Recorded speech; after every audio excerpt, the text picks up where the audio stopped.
It's not every day you get to sit with a serial killer. What was the hardest part for you to hear? Well, I put a wall up.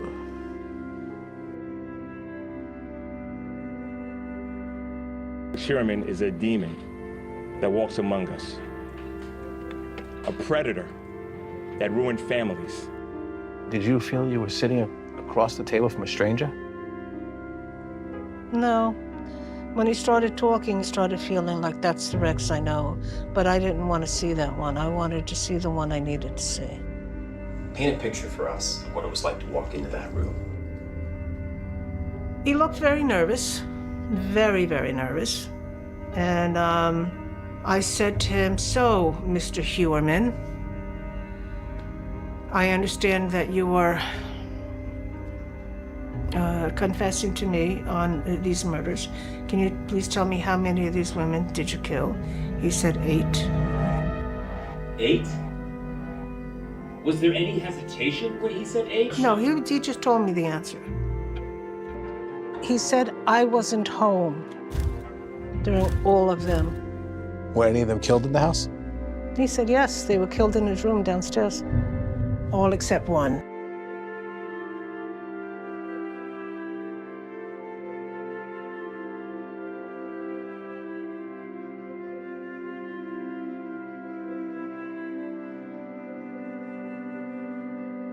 My thoughts and prayers are with the victims and their families. Their loss is immeasurable. And the focus should be on them at this time and moment. I ask that you give some privacy to my family as they navigate through this very difficult time. Can you smile? That is. Here is something most people don't know about the man who became the Gilgo Beach killer. He didn't only murder 8 women over nearly 2 decades.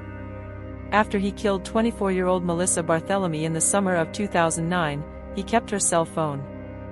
And in the weeks that followed, he used it to call her family. Again and again. To taunt them. To tell them, in horrifying detail, what he had done to her. One of the people who answered was Melissa's little sister, Amanda. She was 15 years old. The man on the other end of her own sister's phone told her things no child should ever have to hear. He described what he had done to Melissa. He asked Amanda if she was a whore like her sister. He let her know that her sister's body was rotting. Then he hung up. And he went back to an ordinary life, a wife, 2 children, an architecture office in Midtown Manhattan, just blocks from where those calls were traced. And for 14 more years, no one knew his name. 17 years after those calls, Amanda Funderburg stood in a courtroom in Riverhead, New York. A grown woman now, carrying the anxiety, depression, and PTSD those calls left behind. And she made him look at her. "It's been 17 years since we last spoke," she told him. "I hope you suffer." The man's name is Rex Heuermann. That she was gone forever. That pain is unbearable. He was an architect. And tonight is not really about him. I'm Liz. This is Heartbreak Homicide Solved. You probably know the broad shape of this case already: the Long Island serial killer, the quiet architect, the decade-cold mystery finally solved. It's been on every network, in books, in a Netflix film. So we are not here to recap headlines you've already seen. We're here for the parts that get buried underneath them, like a phone call to a 15-year-old girl from her murdered sister's phone. Because this case was never really about the cleverness of the man. It was about 8 women he was betting no one would come looking for, the families who never stopped looking, and the 13 years of patient work it took to finally make him answer. The women come first tonight. They always should have. Let me tell you who they were. To understand the scale of what this man took, you have to meet them not as a list of victims, but as 8 separate people, because that is what most of the coverage forgets almost immediately. Every one of them was a person before she was a name in a case file. And for several of them, it took years, even decades, for the world to give them back their names at all. Sandra Costilla was 28 years old. She was from Trinidad and Tobago, living in New York City, and in November of 1993 she was killed and her body was left in a wooded area in the Hamptons, more than 60 miles from Gilgo Beach. For 31 years, no one knew who had done it. Her death wasn't even connected to the other murders until decades later. She was, as the timeline would eventually reveal, the earliest known victim, which meant this man had been killing since at least the early 1990s, far longer than anyone understood. Karen Vergata was 34 years old when she was killed in April of 1996. For 27 years she had no name in the case files at all. She was known only as Fire Island Jane Doe, after the place where part of her remains were found. It was not until 2023, using modern DNA techniques, that investigators were finally able to give her back her name. For most of 3 decades, a woman who had a family, a history, a whole life, was a placeholder. A Jane Doe. The case gave her back her identity only a few years ago. Valerie Mack was 24. She was from New Jersey and had been working in the Philadelphia area. Her partial remains were found in Manorville, Long Island, in the year 2000, and like Vergata, she spent years as a Jane Doe, known in the files only as Jane Doe No. 6.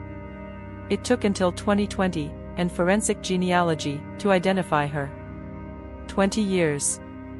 Her parents, Ed and Joanne, would one day stand in a courtroom and say that this man had taken away every dream their daughter ever had. Jessica Taylor was 20 years old. 20. Her remains were found in a wooded area in Manorville in 2003. At her killer's sentencing, more than 2 decades later, her cousin stood up and remembered her not as a victim but as a person, fierce, kind, compassionate, beautiful and intelligent. Jessica would have turned 43 on the very day of that sentencing hearing. Her cousins came to the courtroom to speak for her, because she could not speak for herself. Maureen Brainard-Barnes was 25, from Norwich, Connecticut. She was a mother of 2.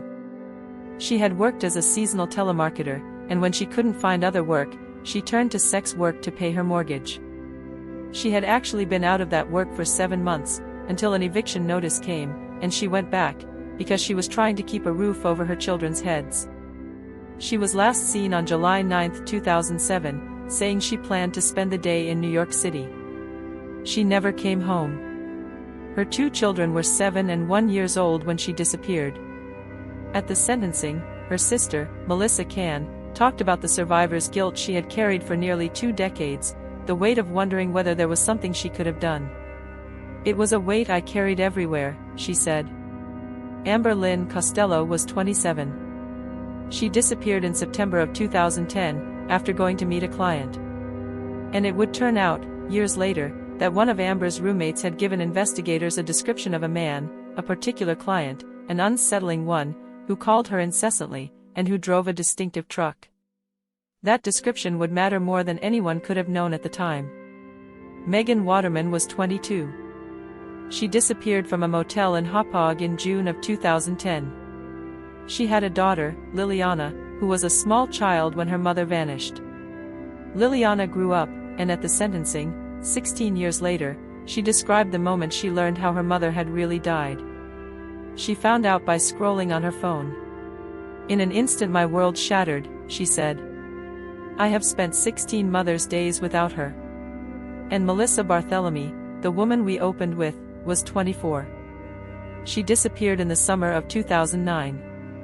She is the reason this documentary begins the way it does, because her case carries one of the cruelest details in the entire story, that after she was gone, her own phone became a weapon her killer used against the people who loved her. We'll return to that. For now, just hold her name alongside the others. 8 women. The earliest killed in 1993, the latest in 2010. Most of them were working as escorts, many of them driven there by ordinary, grinding circumstance, eviction, debt, the financial desperation that the coverage of this case so often strips away in favor of the more sensational word, prostitute. I am not going to strip it away. Maureen was trying to pay a mortgage. These were daughters, sisters, and mothers. And for years, in some cases decades, most of them didn't even have names in the files. They had numbers. Jane Doe No. 6. The man who killed them would not be identified for a very long time. And to understand why, you have to go back to a cold December in 2010, and a search for a completely different missing woman. In May of 2010, a 23-year-old woman named Shannon Gilbert disappeared. I want to be careful and precise about Shannon, because her case is both the reason this whole investigation began and one of its most painful loose threads. Shannon was a sex worker. On the morning of May 1, 2010, she fled in apparent terror from a client's house in a small Barrier Island community called Oak Beach, on Long Island. She made a 911 call that lasted 21 minutes. And then she vanished into the surrounding marshland. Her family was certain she had been murdered. The police search for her went on for months. And it was that search, the hunt for Shannon Gilbert, that led investigators, in December of 2010, to start combing a quarter-mile stretch of dense scrub along Ocean Parkway, near Gilgo Beach. They were looking for Shannon. They did not find her there. What they found instead was something far larger than anyone expected. In December 2010, in that quarter-mile stretch, police discovered 4 sets of human remains, lying close to one another. These were the women who would become known, in the press, as the Gilgo Four: Melissa Barthelemy, Maureen Brainard-Barnes, Megan Waterman, and Amber Lynn Costello. 4 young women, all of whom had advertised as escorts, all of whom had disappeared after going to meet clients, all of them left in the same desolate place. And then, over the following months, into March and April of 2011, investigators kept searching and kept finding. By the time they were done, they had located the remains of 10 people along Ocean Parkway and in the surrounding areas of Suffolk and Nassau counties. Some of these were connected to the older, unsolved cases, the Manorville remains, the Fire Island Jane Doe. The realization settled over Long Island like a cold front: there was a serial killer operating here, and he had been operating, undetected, for a very long time. As for Shannon Gilbert, the woman whose disappearance started it all, her own remains were finally found in December of 2011, a year and a half after she vanished, in the marsh she'd fled into. And here is one of the enduring complications of this case: investigators ultimately concluded that Shannon was most likely not a murder victim at all. The police commissioner would later say they believed she ran into the marsh in a state of panic and, tragically, drowned. Her death is not conclusively linked to Heuermann. Her family has long disputed that conclusion.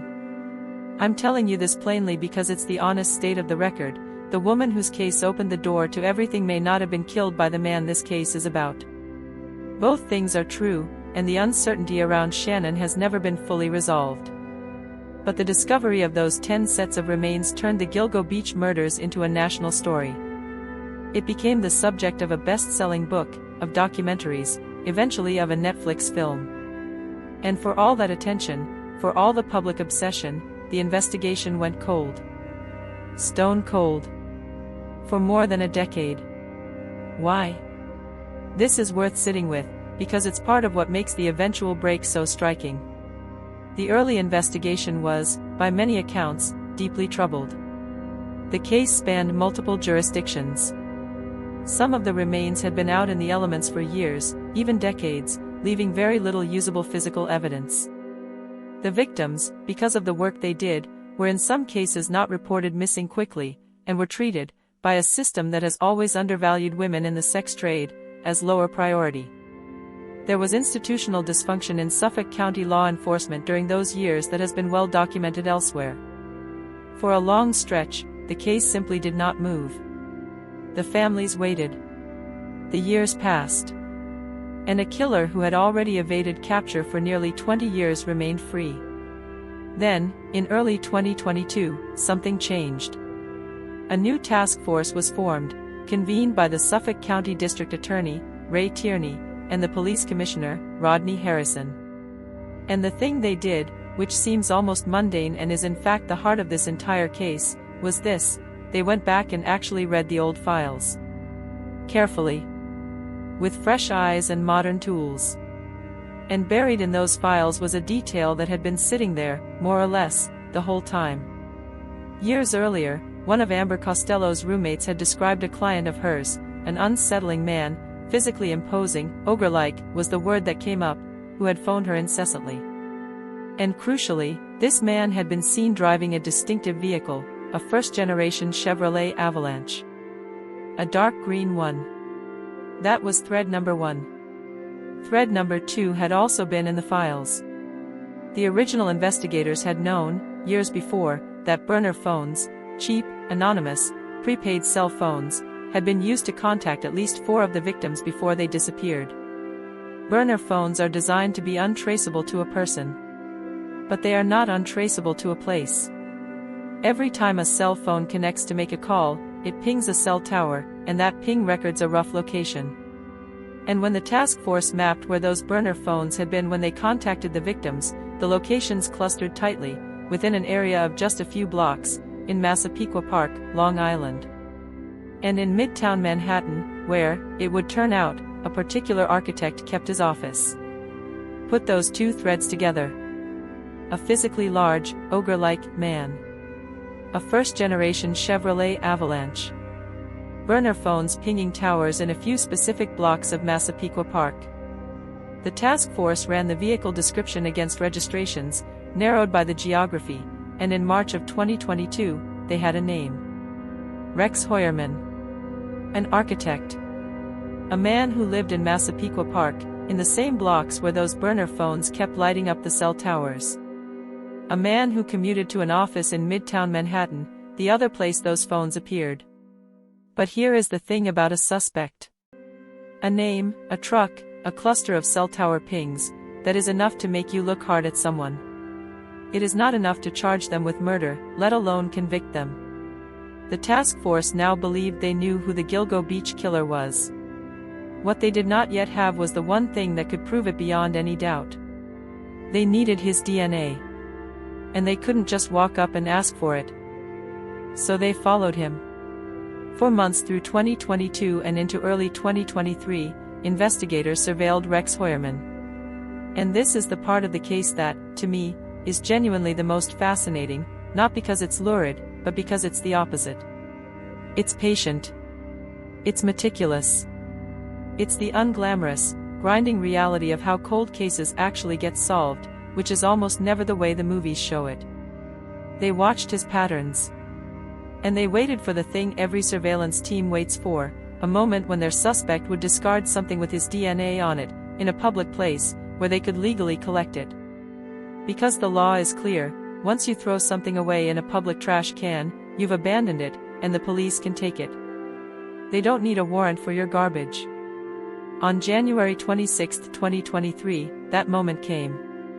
Heuermann was in Midtown Manhattan, and he ate a pizza, and he threw the box away in a public trash can.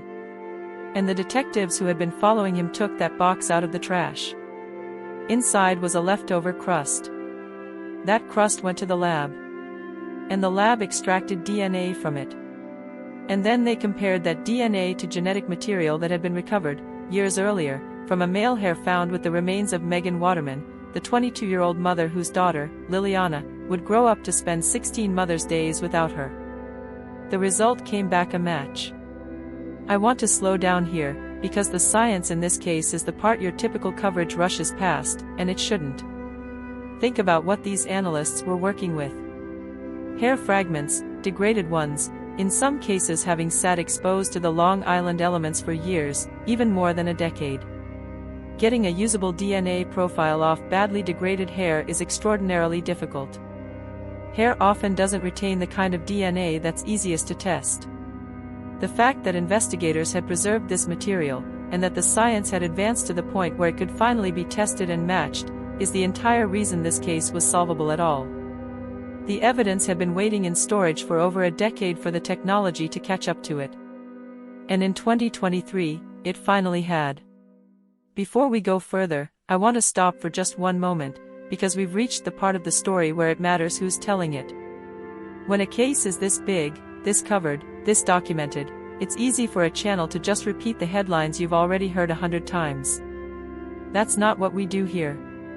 We do the actual work, the verified record, the women kept at the center, no inventing, no sensationalizing, no turning the killer into a celebrity.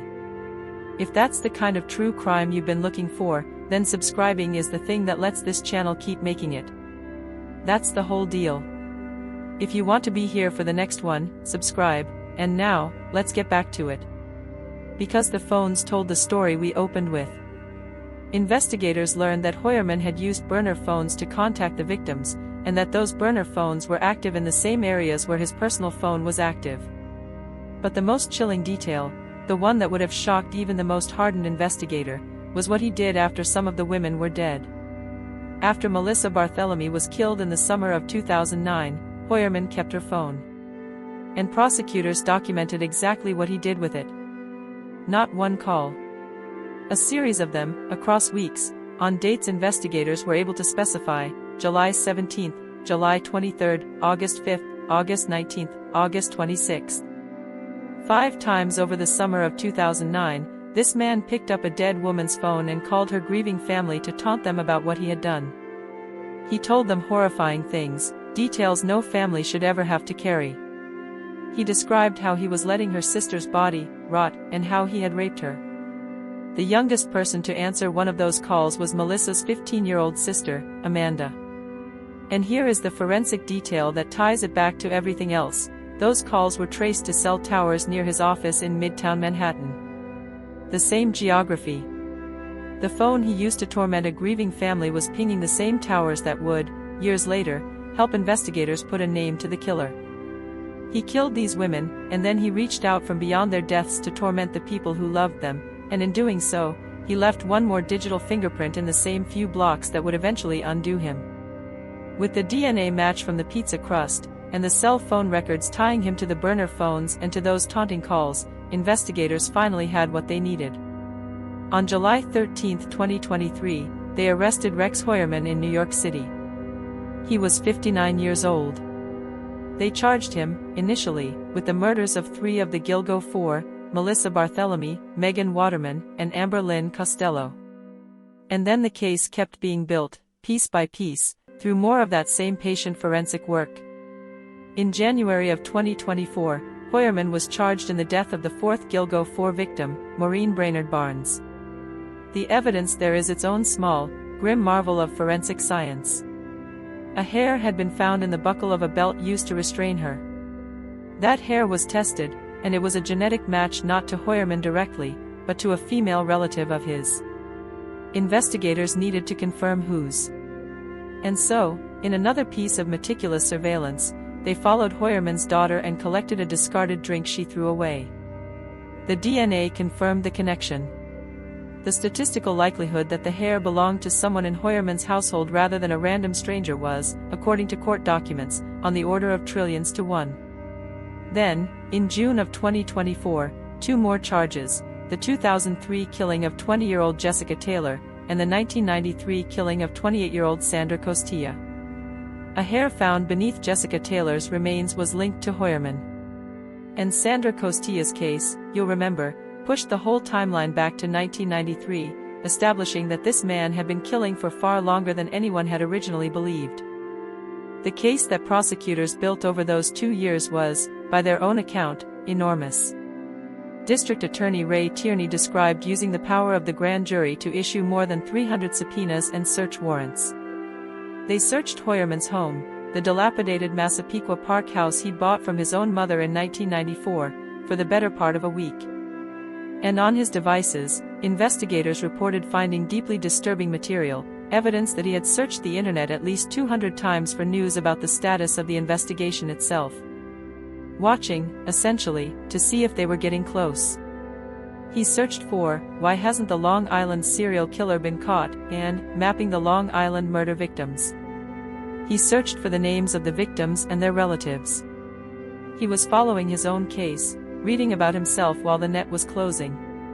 Investigators also reported recovering what prosecutors described as a blueprint for the killings from his computer files. Among the documents was a series of checklists with reminders to limit noise, to clean the bodies, and to destroy evidence. I'm telling you these things existed because they're part of the official record, and they speak to premeditation, to a man who planned, who studied, who treated the murder of women as a project to be managed. I am not going to read you the contents of that document, or detail the worst of those searches, because there is no informational value in it that justifies giving it air. That it existed tells you what you need to know about the mind of the man. The specifics would only serve him. Through all of this, the DNA, the phones, the planning document, the surveillance, Rex Heuermann pleaded not guilty. To everything. For nearly 3 years after his arrest, he maintained his innocence, sitting in a segregated cell in the Suffolk County Jail in Riverhead, awaiting a trial that was expected to be one of the most significant in New York's history. And then, on an April morning in 2026, with no warning to the public, he stood up in court and changed everything. On April 8, 2026, Rex Heuermann reversed his plea. After 3 years of insisting he was innocent, the architect stood in a Long Island courtroom and pleaded guilty to all 7 murders he had been charged with: Melissa Barthelemy, Megan Waterman, Amber Lynn Costello, Maureen Brainard-Barnes, Valerie Mack, Jessica Taylor, and Sandra Costilla. And then he did something that startled even the people who had been living with this case for years. He admitted to an 8th killing, one he had never been charged with at all. Karen Vergata. The woman who had been Fire Island Jane Doe for 27 years. He admitted he had killed her too, and that admission was folded into his plea agreement. There was a procedure to the plea, and part of it was harrowing in its plainness. The district attorney, Ray Tierney, questioned Heuermann about the manner of death for the women. And Heuermann, by the accounts of those in the courtroom, answered calmly. Asked how he had killed them, he repeated the same word, several times over. Strangulation. That was the answer. For one woman after another. Strangulation.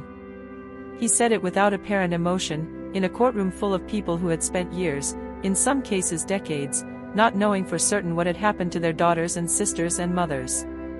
Now they knew, in the flattest possible terms, from the man himself. Why did he do it? Why plead guilty at all, after 3 years of fighting? We don't fully know, and anyone who tells you they know for certain is guessing. A legal analyst who wasn't connected to the case offered the most likely explanation, that the case against him was simply insurmountable. The DNA, the phones, the planning document, the searches, taken together, the consensus among observers was that Heuermann had no realistic shot at an acquittal at all. A guilty plea, in that situation, is sometimes the only card a defendant has left to play, a way to avoid the spectacle of a trial that can only end one way, and perhaps, in this case, a way to control the terms of the ending. His plea agreement carried specific terms. He agreed to serve 3 consecutive life sentences, followed by 4 consecutive sentences of 25 years to life. And critically, he agreed to one more thing: to be interviewed by the FBI's Behavioral Analysis Unit, the agency's serial killer specialists, and to cooperate in their efforts to understand, and to catch, others like him. Investigators have said they believe he may be connected to still more killings, beyond the 8. Those investigations continue. I want to pause here, before we go to the sentencing, and resist a temptation, the same temptation that most of the coverage of this case gives into. The temptation is to make Rex Heuermann fascinating. To dwell on the contradiction of the respectable architect with the monstrous secret, to treat the double life as something almost impressive, a puzzle to be admired. There is a whole genre of true crime that does exactly this, that turns men like this into dark celebrities. I'm not interested in that, and I'd ask you not to be either. There is nothing impressive here. He was not a criminal mastermind.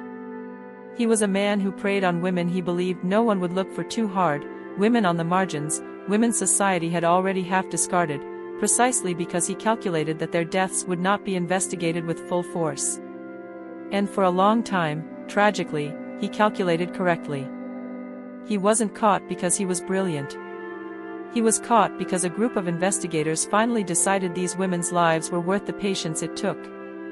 The only genius in this story belongs to the people who pulled a pizza crust out of a Manhattan trash can. He just threw it away. So let's not give him the documentary villain treatment.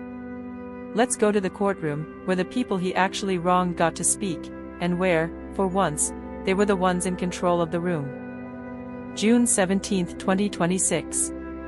Riverhead, New York. Sentencing day. 13 family members of the victims came to that courtroom. And for a few hours, the dynamic of this entire case, 20 years of a man controlling these women's fates from the shadows, was completely inverted. Now he had to sit there. And he had to listen. By the accounts of those present, he sat with his hands on the defense table, looking straight ahead, lightly tapping his fingers, as one after another of the people he'd wronged stood up and told him exactly what he was. I'm going to give you their words, because they earned the right to be the loudest voices in this story, and because they tell you everything about who these women were to the people who loved them. Violet Swager, a cousin of Jessica Taylor, the 20-year-old whose birthday it would have been that very day, looked at Heuermann and said, "I can't even put into words the eviscerating hatred I have for you. You fill me with so much repugnance." And then her relative, Jasmine Robinson, refused to let the moment be only about hatred. She made the room remember Jessica as she actually was, fierce, kind, compassionate, beautiful and intelligent. And then she turned the knife, precisely, you chose small women because you're nothing more than a weak, disgusting coward. That was the truth of it, said plainly by a grieving cousin. Not a mastermind. A coward who chose small women. And then Amanda Funderburg, Melissa Barthelemy's sister, the girl who had been 15 when he called her on her dead sister's phone, stood up. The voice on the other end of that phone, 17 years ago, had belonged to a man in control. Now she was the one in control of the room. She commanded him to look at her. He glanced over, his eyes downcast, unable to hold her gaze. "I hope you suffer," she said. "It's been 17 years since we last spoke." She spoke of how Heuermann robbed her of her childhood. The anxiety, the depression, the PTSD that had followed her since she was 15 and answered that call. "I was 15. 15 years old. I know you don't care," she told him. "I was robbed of my youth. I was robbed of my young adulthood." Then she said the line that silenced the room, "Do me a favor, save me a spot in hell, because I will see you there." Liliana Waterman, Megan's daughter, who was 4 when her mother disappeared and who learned the truth of her death by scrolling on her phone, spoke about the arithmetic of her loss. She described being 9 years old and asking her grandparents what prostitute and pimp meant. "In an instant my world shattered," she said. "I have spent 16 Mother's Days without her." Her mother's sister, the aunt who helped raise her, had already spoken. Was she in pain? Was she scared?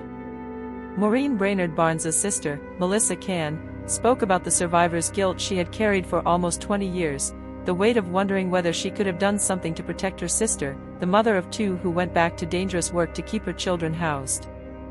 She sobbed as she described it. "It was a weight I carried everywhere," she said. Nicolette Brainard-Barnes, Maureen's daughter, was 7 when her mother disappeared.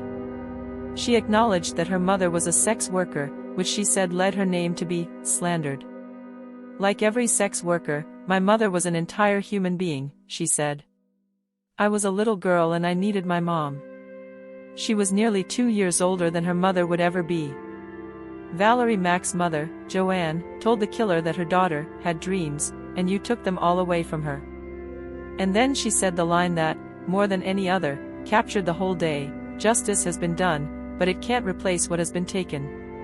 And the judge, Timothy Motzi, did something judges usually don't.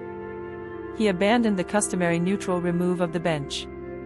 He became, by every account, visibly emotional listening to these families. And when it came time to address Heuermann, he didn't hide behind legal formality. "You're a disgusting and despicable small man," the judge said, "if you're a man at all. And you're a coward." Then he gave Heuermann the chance to speak. And Heuermann gave the room an empty non-answer. "There are no words I can say," he said. "I am responsible for what was said in this room today. The words I would say have no meaning, and I'm going to leave it there." And the judge, incredulous, almost demanding it on behalf of everyone present, pressed him, "Are you at least a little sorry?" Heuermann nodded and appeared to mouth, "Yes." So Judge Motzi pronounced the sentence: 3 consecutive life terms, no possibility of parole. Rex Heuermann will die in prison. And then the judge, dispensing with all remaining ceremony, turned to his court officers and said, "Get him out of here." The families broke into applause. And as he was cuffed and led toward the door, the packed courtroom jeered, some of them chanting a single word at his back. Ogre. The very word a frightened roommate had once used to describe him to investigators, years before anyone knew his name. The description that had been sitting in a case file the whole time. Now it was a chant, thrown at his retreating back by the people who had outlasted him. After it was over, District Attorney Ray Tierney spoke to reporters, and what he chose to say is the note I want to end on, because it's the right one. He didn't dwell on Heuermann. He called him a monster, and said there was nothing the man could say to mitigate what he'd done. And then he turned, deliberately, to the families. He spoke about their strength. His greatest wish for the case, he said, was for them to go on and live great lives. So let me leave you where this should be left, not with him, but with them.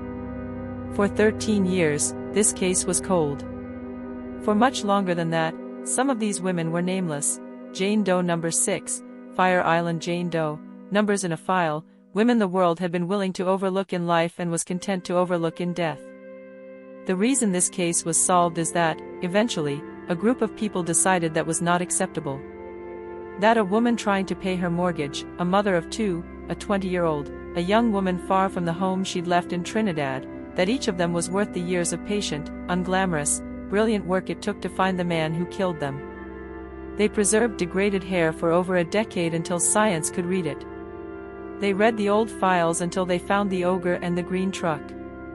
They followed a man for months and waited for him to throw away a pizza crust. Rex Heuermann thought no one would come for these women. He was so sure of it that he picked up a dead woman's phone and called her family to gloat, believing, for 14 years, correctly, that no one would ever trace it back to him. But not forever. In the end, they came. And he will spend every remaining day of his life in a cell, while the families he tried to destroy go on, and heal, and live. Rest in peace, Melissa Barthelemy. Maureen Brainard-Barnes. Megan Waterman. Amber Lynn Costello. Valerie Mack. Jessica Taylor. Sandra Costilla. And Karen Vergata, who waited 27 years for her name, and finally got it back. I'm Liz. This has been Heartbreak Homicide Solved. Take care of the people who would notice if you didn't come home tonight, and take care of the ones the world forgets to look for. We'll see you on the next one.